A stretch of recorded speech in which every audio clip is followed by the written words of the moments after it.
तो गुरु लोग इस समय मार्वल के अंदर सबसे ज्यादा पावरफुल कैरेक्टर लोकी है और सबसे ज्यादा फैन फेवरेट कैरेक्टर भी लोकी ही है, क्योंकि जिस तरह से हमने उसका लोकी सीजन 2 के अंदर एंडिंग देखी है उस तरह से वो सब लोगों का फेवरेट कैरेक्टर बन चुका है, क्योंकि उसने पूरे मल्टीवर्स को बचाने के लिए खुद को सैक्रिफाइस करा है और इसी सैक्रिफाइस की वजह से उसे बहुत सारी पावर्स मिल गई है। एक तरह से कहें तो वो गॉड ऑफ मल्टीवर्स बन चुका है, जो कि इस समय मार्वल का सबसे ज्यादा पावरफुल कैरेक्टर है और पूरे मल्टीवर्स की कमान उसके हाथ में है। लेकिन तब कैसा लगेगा जब ये इतना ज्यादा पावरफुल कैरेक्टर एवेंजर्स डूम्सडे के अंदर मारा जाएगा। अब कुछ लोगों को सुन के ये बहुत ही बड़ा शौक लगेगा कि लोकी तो सबसे ज्यादा पावरफुल है, वो मर कैसे सकता है, लेकिन ऐसा नहीं है। इससे भी ज्यादा पावरफुल कैरेक्टर आने वाला है एमसीयू के अंदर, जो कि लोकी से भी ज्यादा पावरफुल होगा और उसको मारेगा, जो कि होगा अपना डॉक्टर डूम। और इसीलिए लोकी को मरना ही पड़ेगा। और क्यों मरना पड़ेगा इसका रीजन मैं आपको आगे बताता हूँ, लेकिन इससे पहले बात कर लेते हैं आरडीजे के डॉक्टर डूम के ऊपर। अब मैं ऐसा क्यों कह रहा हूँ, क्योंकि इसकी भी वजह है, वो ये है क्योंकि मार्वल ने अभी तक आरडीजे के डॉक्टर डूम का क्लियर प्लान बताया ही नहीं है। यहाँ तक कि उन्होंने ये भी नहीं बताया कि आखिरकार आरडीजे डॉक्टर डूम का कौन सा वर्जन का रोल प्ले करने वाले हैं। मतलब वो पूरी तरह से डॉक्टर डूम होने वाले हैं या फिर कोई आयरन मैन का वेरिएंट होगा जो कि इविल होता है और इसलिए वो डॉक्टर डूम बन जाता है। और इसको सेटअप करने की बात तो बहुत दूरी है, क्योंकि आरडीजे का डॉक्टर डूम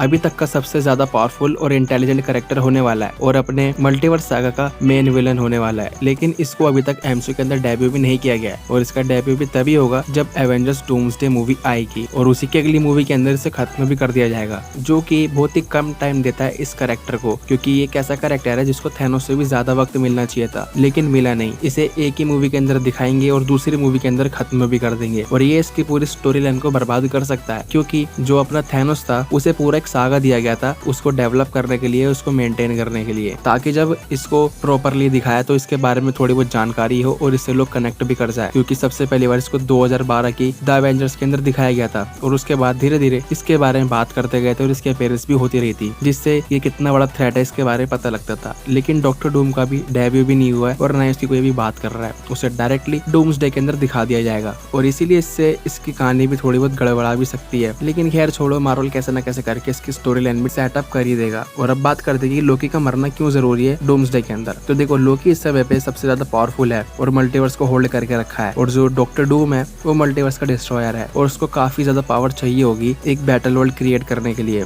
और उसके पास वो ऐसे ही तो आएगी नहीं। तो इसलिए वो लोकी को मार के उसकी पावर छीनेगा ताकि इतना ज्यादा पावरफुल हो जाए कि बैटल वर्ल्ड को क्रिएट कर सके। और देखा जाए तो लोकी का मरना जरूरी भी है, ये उसका फेट है, क्योंकि हमने 2018 की इन्फिनिटी वॉर के अंदर उसको मरते हुए देखा था, जो कि ये दिखाता है कि लोकी का ओरिजिनल वर्जन मर चुका है तो इसे भी मरना ही होगा। और लोकी का इन्फिनिटी वॉर के अंदर मरने के बाद ही पता लगा था कि थैनोस कितना ज्यादा क्रूशल है और कितना ज्यादा खतरनाक भी है। और इसलिए अगर आरडीजे के डॉक्टर डूम को खतरनाक दिखाना है, ऐसा दिखाना है कि ये सबसे बड़ा थ्रेट है, तो शुरुआत में लोकी को उसके हाथों मरना होगा, क्योंकि इससे लोगों को पता लगेगा कि आरडीजे अभी हीरो बनकर नहीं आया है, एक विलन बनकर आया है जो कि पूरे मल्टीवर्स के लिए थ्रेट है। इसलिए मुझे लगता है कि लोकी का मरना भी तय है और जरूरी भी है। और बाकी इनकर्जन वगैरह तो इन मूवीज के अंदर होंगे, क्योंकि इसके बिना ये मल्टीवर्स का एंड ही नहीं हो सकता। ये इनकर्जन स्टार्ट होंगे, फिर डॉक्टर डूम इनकर्जन की खोज की ओर जाएगा कि हो क्यों रहे हैं, और एंड में जाके वो बैटल वर्ल्ड ही क्रिएट कर देगा। बाकी आपको क्या लगता है इस बारे में मुझे कमेंट करके जरूर बताना। और अगर आपने यहाँ तक वीडियो देख लिया है तो वीडियो को लाइक कर देना और चैनल को भी सब्सक्राइब कर देना। मैं बोलता हूँ आपसे अगली वीडियो में, तब तक के लिए बाय बाय।